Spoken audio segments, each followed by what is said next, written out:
Hi guys, it's Ruthie with the Popple Backyard Farm. You know, it's been a long summer for me.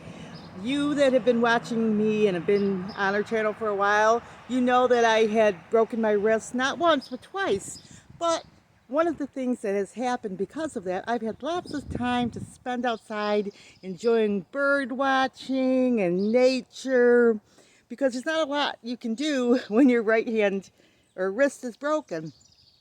But you can look at my other videos to hear more about that. But I've been noticing that it's the middle of July, and I've been starting to wonder, are the birds starting to migrate? Well, some of them may be. Some birds will actually start to migrate in July, and some just different times. And the reason they migrate is they're looking for resources, breeding ground, different types of things like that. Some of them don't migrate. Some of them kind of flip-flop around and change their stuff around. Example, robins may migrate, but they may not migrate. And if they have food resources and things like that, they may stick around. Most of them will migrate, but not as far as other birds migrate. Some will go over the ocean, some will migrate across land.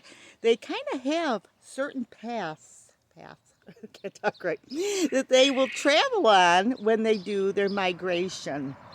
And it's really quite interesting. Sometimes even parent birds will leave their babies and the babies will join them later. It's just an interesting thing to, the way these birds migrate. Some of them will fly really high and some will fly low. Some will migrate during the day and some will migrate at night. And a lot of that has to do with staying away from predators and things like this. We're not exactly sure all the things about migration. Sometimes some people think that the birds see through their eyes the magnetic field of the earth. It's a theory.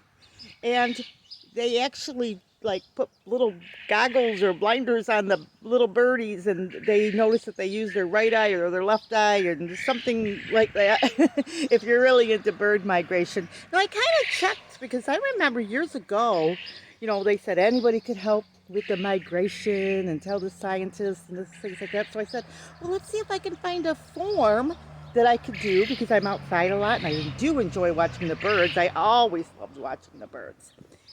But we didn't do a lot of it because of the farming here, so now we have more time. If you haven't noticed or didn't know, we do not have our chickens any longer. We're going to be selling our quail. They're in the paper this week because we're just flipping things up a little bit this year. So we're not going to be wintering any birds this year. Okay, so with that, I look to see, are there any migratory forms I can fill out to help track the birds?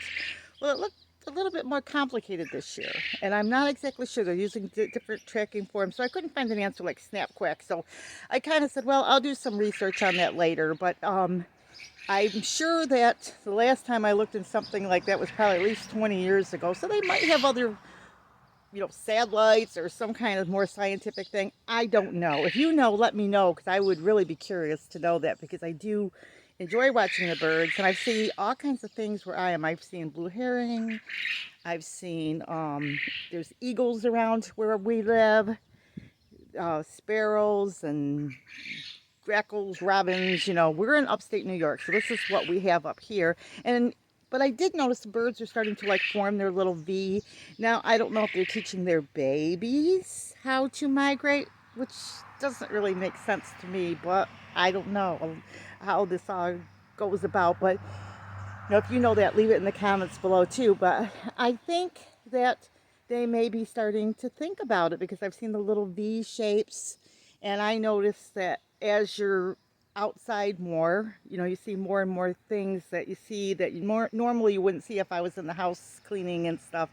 So I'm not exactly sure. Actually, as we're talking, I just saw a bird land on the top of a pine tree out there.